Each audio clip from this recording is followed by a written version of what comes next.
قناة عجايب تقدم لكم برنامج حكاية مثل، تقدمه لكم ريما الحبيبي.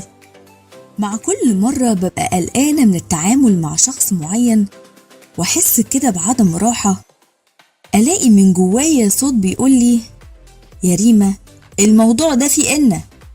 وكان لافت نظري قوي موضوع إن دي. تعالوا أحكي لكم حكاية الموضوع فيه إن. زمان في مدينة حلب السورية كان في أمير ذكي وشجاع اسمه علي ابن منقذ، وده كان واحد من أمراء الملك محمود ابن مرداس. وفي يوم من الأيام حصل خلاف كبير جدا بين علي ابن منقذ والملك محمود ابن مرداس. ولأن الملك محمود كان مشهور بالغدر والأذية، الأمير علي خاف جدا وأخذ بعضه وهرب على دمشق علشان يحافظ على حياته. وتمر الأيام ويطلب الملك من الكاتب إنه يكتب رسالة للأمير علي يطمنه ويقوله إنه خلاص عفى الله عما سلف، ولو عايز يرجع لحلب يرجع من بكرة لو عاوز.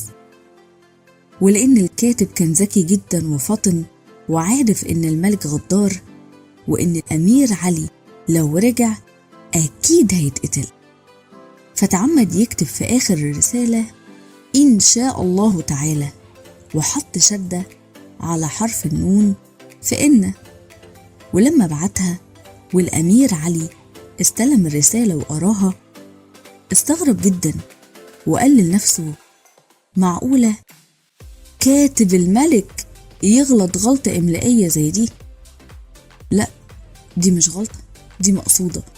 وفهم على طول إن الكاتب بيقوله اوعى ترجع.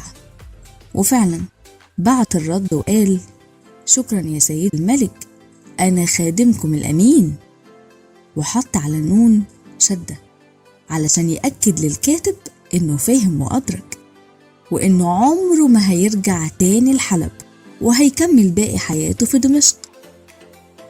ومن ساعتها وبقت إن الأشهر على الإطلاق في الشك والريبة، مع إنها على الأصل أنقذت حياة الأمير علي ابن منقذ. قولوا لنا بقى كام موقف مريتوا بيه وحسيتوا إنه فيه إن. كنتم مع برنامج حكاية مثل. انتظرونا في حلقة جديدة ومثل جديد، واكتبوا لنا في التعليقات تحبوا تعرفوا مثل إيه المرة الجاية. وشكرا لكم والسلام عليكم.